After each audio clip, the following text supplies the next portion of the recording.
Assalamu alaikum. Hope you're all well and staying safe in the times of this pandemic. And I hope आप सब जो हैं वो social distancing practice कर रहे हैं और safety precautions सारी वो use कर रहे हैं. My name is Mohammad Hassan Ehsan and I was 23rd in CSS 2016 and I was subsequently allocated to Pakistan Administrative Service. आज का जो टॉपिक है आप सब जानते होंगे जो सी एस एस इसको देख रहे हैं कि there is a plethora of information available as regards ऐसे कैसे लिखना है, प्रेसी कैसे लिखनी है, नोट्स कैसे बनाने हैं, सब्जेक्ट सिलेक्शन कैसे करनी है. उस पर बहुत सारा मटेरियल ऑलरेडी अवेलेबल है on YouTube and various other social media platforms.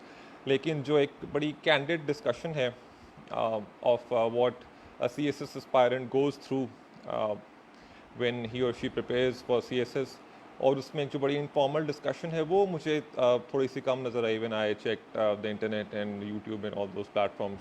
तो आज की जो ये डिस्कशन है इसका मकसद ये था कि हम थोड़ा सा जो है इनफॉर्मल डिस्कशन इसको करें कि क्या क्या वो hurdles, because myself and other aspirants who've been through this journey, हम सब ने एक्सपीरियंस किया है इसको, इस hurdles को, इन सारे जो impediments को, and how we sailed through these times and how we faced all these difficulties. उसके साथ जो भी इसको aspirants देख रहे हैं, I think they would be able to connect with this. तो उससे हम जरा आज स्टार्ट करते हैं कि आज वो क्या क्या hurdles होते हैं जो कि एक CSS aspirant जो है उसको फेस करने पड़ते हैं, and how can a CSS aspirants utilise the experience of qualifiers like myself, जिससे उनको बेहतरी हो सकती है और वो अपनी जो सी एस एस की जो जर्नी है उसके अंदर जो है उस एक्सपीरियंस को यूटिलाइज कर सकते हैं. सबसे बड़ा जो मेरी नज़र में जो एक इम्पेडिमेंट आता है वो होता है कि when is the right time to prepare for C S S. Because आप सब देख रहे होते हैं कि टाइमिंग का बड़ा एक इम्पॉर्टेंट इसकी इसकी बड़ी बहुत ज़्यादा इम्पॉर्टेंस है कि when is the right time, when to pick the right time, कि सबसे इम्पॉर्टेंट टाइम क्या है जिसमें सी एस एस की तैयारी स्टार्ट की जाए. उसके अंदर मैं आपसे कहूँगा कि the best time is when you are done with your undergrad, या उसके बाद फिर अगर आप अपना पोस्ट ग्रेड परसू करना चाह रहे हैं तो just when you are done with your undergrad और योर पोस्ट ग्रेड स्टडीज़, तो उसके फ़ौरन उसके बाद आपकी एज 22, 23, 24 होती है मोस्टली. तो I think that is the right time जब आप स्टार्ट कर सकते हैं when you can sit down to studying for CSS. और उसके बाद आई थिंक वो आप जो स्ट्रेट आउट ऑफ यूनिवर्सिटी आपकी एकेडमिक्स उस वक्त फेयरली पॉलिश्ड होती हैं, आपकी स्टडीज़ जो हैं वो आपको आदत होती है to put in the long hours and to go through the slog.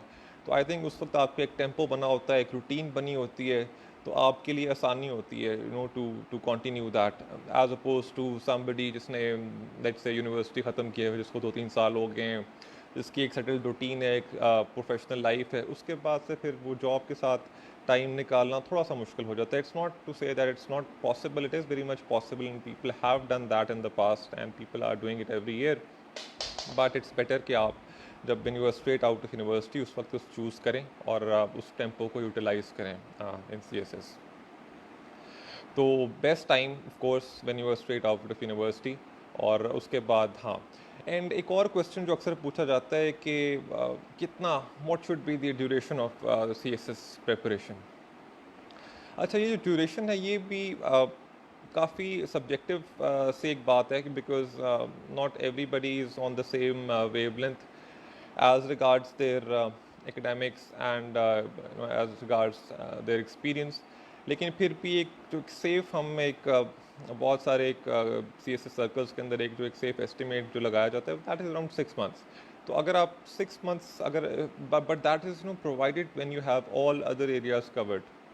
यानी कि अगर आपकी जो है लैंग्वेज स्किल्स वो फेयरली पॉलिश्ड हैं, और अगर आपके ख़्याल में आप जो हैं आपको जो वर्ल्ड इश्यूज़ हैं उन पे आपका एक रीज़नेबल कमांड है, आपको पाकिस्तान की के जो अंदर पाकिस्तान के डोमेस्टिक इश्यूज़ हैं उस पे आपकी एक फेयरली एक फेयर कमांड है, तो तब I think for that person 6 months is reasonable time. लेकिन अगर आप समझते हैं कि आपको लैंग्वेज के भी बेसिक इश्यूज़ पे फोकस आपका उतना ज़्यादा नहीं है, आपकी लैंग्वेज स्किल्स इतनी पॉलिश नहीं है, आपके अगर ग्रामर सेंटेंस स्ट्रक्चर के इश्यूज़ हैं, तो तब आई थिंक आपको थोड़ा सा जो है उसके ऊपर काम करने के लिए ज़रूरत है. तो फिर आपको, या अगर आपके जो वर्ल्ड इश्यूज़ या पाकिस्तान के जो वेरियस डोमेस्टिक इश्यूज़ हैं उनके ऊपर अगर आपकी कमांड जो है दैट साइड इज़ लैकिंग, तो फिर शायद आपको मे बी 1 साल तैयारी करनी शुरू की ज़रूरत पड़ जाए, but reasonable estimate is 6 months. So 6 months आपको एक अच्छा टाइम देते हैं, you give yourself an opportunity कि आप जो है वो CSS you stand a good chance of competing with other candidates. तो 6 months is a good time. दूसरा एक और इम्पेडिमेंट, एक हर्डल फेस करते हैं जो है CSS एस्पायरेंट्स, वो ये होता है कि what books to read and what to read. ये एक बहुत बड़ा शुरू का एक एस्पायरेंट्स वेरियस जो हमारे जो मेंटोर्स हैं और एकेडमीज़ हैं और टीचर्स, उनसे उनका सवाल होता है, कॉमन क्वेश्चन होता है कि क्या पढ़ा जाए और कब पढ़ा जाए। तो दैट इज़ उसमें एक माई एस्टिमेट वुड बी, जो मेरे एक जो एडवाइस होगी to all the CSS aspirants who are watching this video, के quality always trumps quantity. Quality, अगर आप क्वालिटी बुक्स पढ़ रहे हैं तो that will course will always hold you in good state. तो क्वालिटी पे कॉम्प्रोमाइज़ ना करें, और क्वालिटी से मुराद मेरा है अच्छे राइटर्स। हर सब्जेक्ट के ऊपर जो है कुछ राइटर्स हैं जिनकी कमांड होती है, और अगर आप सिलेबस देखें CSS का, तो CSS के जो सब सिलेबस के एंड के ऊपर एक FPSC की सजेस्टेड रीडिंग्स की लिस्ट होती है, वो सारी क्वालिटी बुक्स हैं। उनमें से आपको ज़रूर 1 या 2 बुक्स चूज़ करनी चाहिए, जो कि आपको एक अच्छा चांस देती हैं कि आप उस सब्जेक्ट के ऊपर एक रीज़नेबल कमांड जो है वो अडॉप्ट कर लें, और आपको एक रीज़नेबल आपको अंडरस्टैंडिंग हो जाए उस सब्जेक्ट के बेसिक एरियाज़ की। फिर हर सब्जेक्ट की एक स्पेशलाइज्ड वोकैबुलरी होती है, इसको हम जार्गन कहते हैं। तो आप सोशियोलॉजी की अपनी टर्म्स हैं, जेंडर स्टडीज़ की अपनी टर्म्स हैं, साइंस सब्जेक्ट्स के जनरल साइंस की बात करें तो उसकी अपनी साइंटिफिक टर्म्स हैं। तो हर सब्जेक्ट की एक जार्गन होती है, स्पेशलाइज्ड वोकैबुलरी होती है। तो उससे ज़रूरत है कि आपको, अगर आप अच्छी बुक्स 1 या 2 पढ़ेंगे हर सब्जेक्ट की, तो आपको जो है वो स्पेशलाइज्ड वोकैबुलरी भी आपकी डेवलप होगी उन सब्जेक्ट्स की। तो क्वालिटी बुक्स पे कॉम्प्रोमाइज़ ना करें।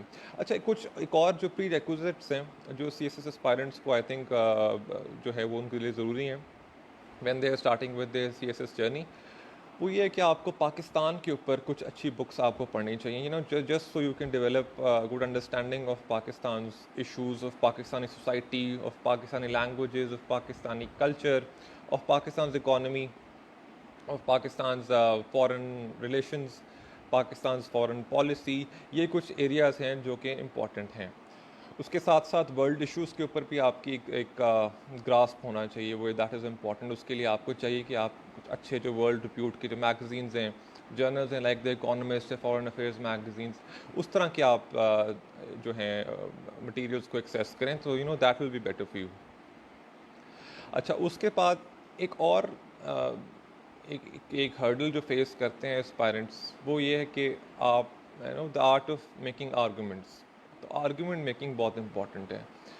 essay is all about arguments. Essay, more than a test of your language, I believe it's a test of your critical thinking, of your critical abilities. It's a test of your analysis.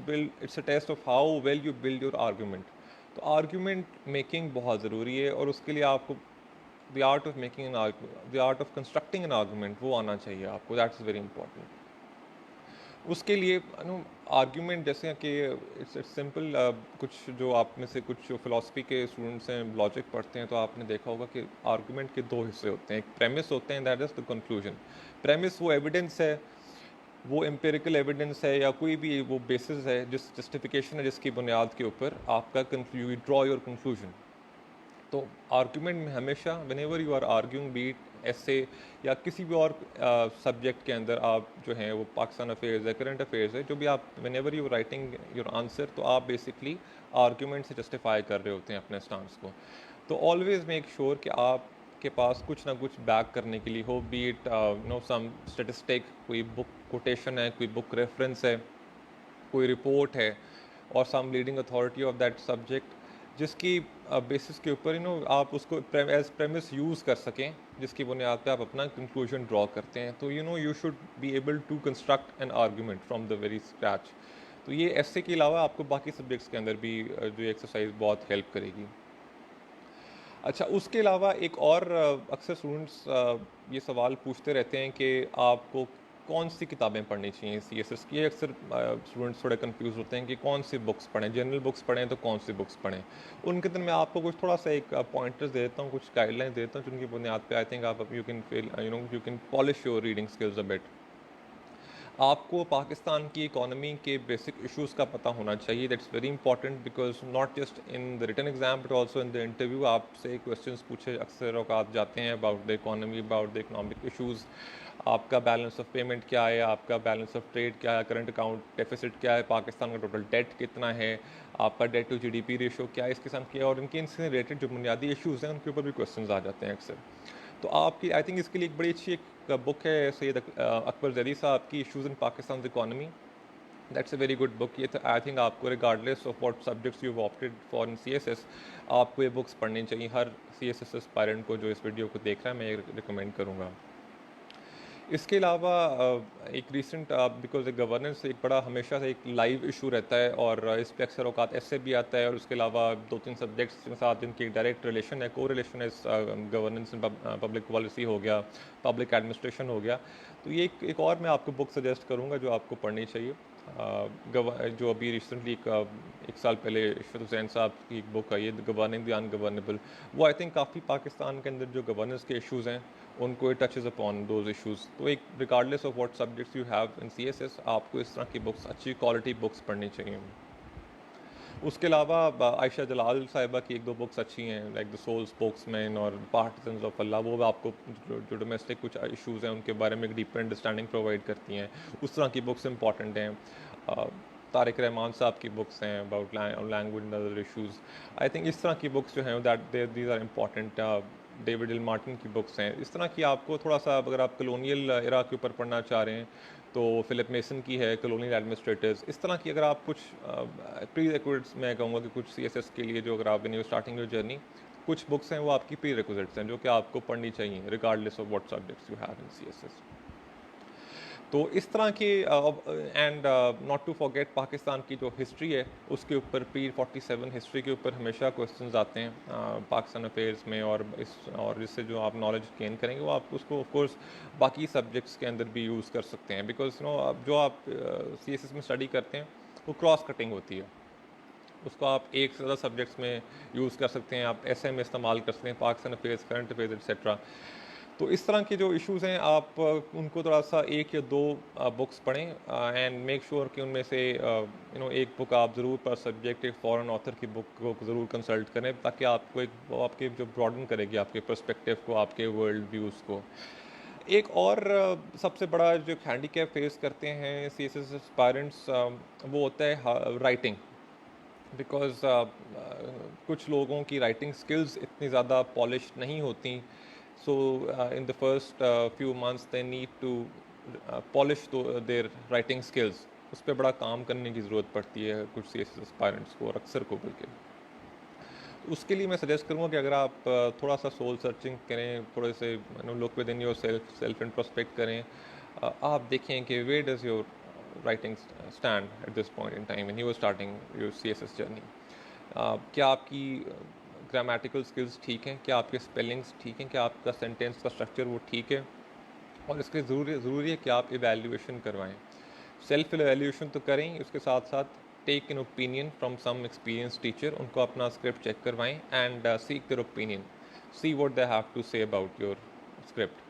तो और एक और CSS के अंदर एक बड़ी commonly एक held belief है या एक मिथ समझ लें कि शायद कुछ लोगों का ख्याल है कि आपको बहुत ज़्यादा फ्लावरी एक्सप्रेशन चाहिए, bombastic high flying words use करने की ज़रूरत है इन ऑर्डर टू एस. मेरा अभी तक जो experience and having interacted with so many other क्वालिफायर्स, my batchmates and other seniors and juniors over the course of the last couple of years, I can safely से कि कुछ ये थोड़ा सी exaggerated बात है. आई थिंक आपको simple yet correct English that helps you a long way. Simple लिखें but make sure कि आप सही लिखें, ग्रामेटिकल मिस्टेक्स ना करें. बिकॉज इस लेवल के ऊपर अगर आप ग्रामर की मिस्टेक कर रहे हैं, स्पेलिंग की मिस्टेक कर रहे हैं तो आपसे एक्सपेक्ट नहीं की जाती. बिकॉज ये वो लेवल है जिसके ऊपर एक्सपेक्ट किया जाता है कि आप सिंपल लेकिन दुरुस्त करेक्ट इंग्लिश लिख सकते हैं. तो अगर आपकी उसमें डेफिशिएंसीज़ हैं तो फिर आप 1-2 बड़ी अच्छी बुक्स बहुत सालों से यूज़ हो रही हैं लाइक सादत अली शाह साहब exploring the world of English है. एक और बड़ी बेसिक बुक है हाई स्कूल ग्रामर, बट वो भी यूज़ होती है CSS सर्कल्स में like rain and Martin high school grammar. इस तरह की 1-2 अच्छी बुक्स कंसल्ट कर लें ताकि अगर आपके कोई फ्लॉज रह गए हैं इन योर लैंग्वेज तो वो जो है फ्लॉज जो है आयरन आउट हो जाए. तो इसके अलावा ये कुछ इश्यूज़ हैं जिसमें आपको जो कुछ इम्पेडिमेंट्स फेस करने पड़ते हैं CSS एस्पायरेंट्स को।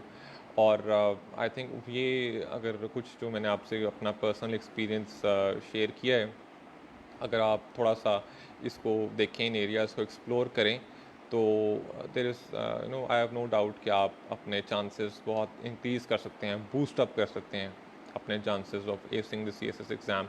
एक और जो बात इसी से लिंक बात वो ये है कि अक्सर पीपल काफ़ी सारे लोग होते हैं, दे थिंक कि दे डाउट देमसेल्व्स कि they think may be they think whether they are good enough or not to sit for CSS and clear. तो देखें, पहले हैव इनकलकेट करें the self belief in your self.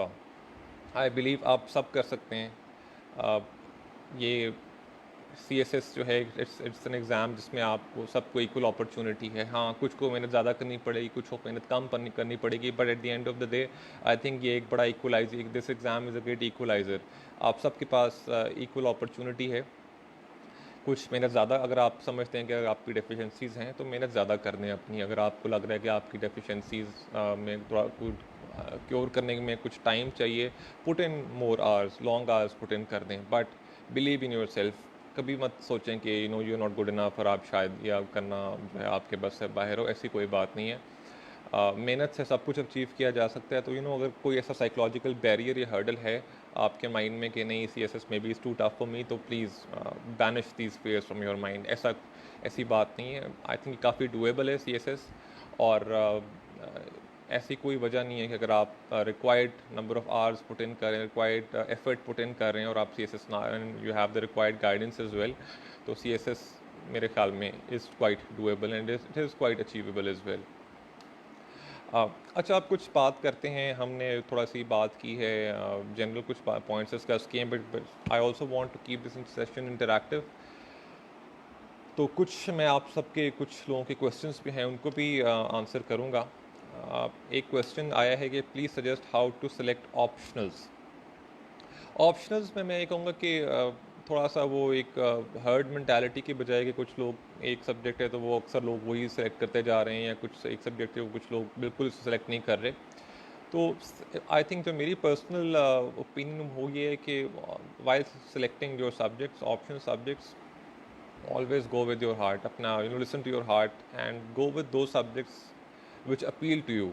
अगर आपको कोई subject appeal करता है, if you have interest in some subject, तो I think you can there is no reason why you can't fetch good marks in that subject, as opposed to कोई subject जिसके बारे में बड़ा वाइडली हेल्प बिलीव है, opinion लोगों की कि बड़ा स्कोरिंग सब्जेक्ट है, बट अगर आपको उस सब्जेक्ट में इंटरेस्ट नहीं है तो फिर आपके लिए बड़ा मुश्किल हो जाएगा उस सब्जेक्ट में स्कोर करना।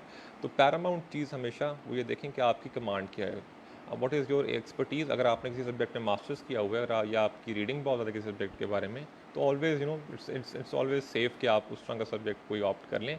And apart from that subject, आप कोई सब्जेक्ट ऐसा कोई सब्जेक्ट चूज़ कर लें जिसमें आपको काफ़ी इंटरेस्ट है, तो आप उस सब्जेक्ट को दिलचस्पी से पढ़ेंगे और आप अपने जो चांसेस हैं उसको आप काफ़ी बूस्ट अप कर सकते हैं। तो सब्जेक्ट सिलेक्शन के बारे में हमने थोड़ी सी ये बात कर ली है। तो आई होप कि ये जो है आपके लिए इंटरेक्टिव सेशन जो है ये this has been beneficial for you. And उसके अलावा अगर आपके कोई भी और क्वेश्चंस हैं तो you can reach me out on Facebook और ऑन इंस्टाग्राम, या इस कमेंट सेक्शन में you can leave a question, will try our best to get back to you. And I hope this was an opportunity. This was a learning opportunity for all of you, and I myself thoroughly enjoyed thoroughly enjoyed interacting with all of you, and I hope that future maybe we'll keep interacting. So take good care of yourself, and I wish all of you the very best of luck. Thank you so much. Bye bye.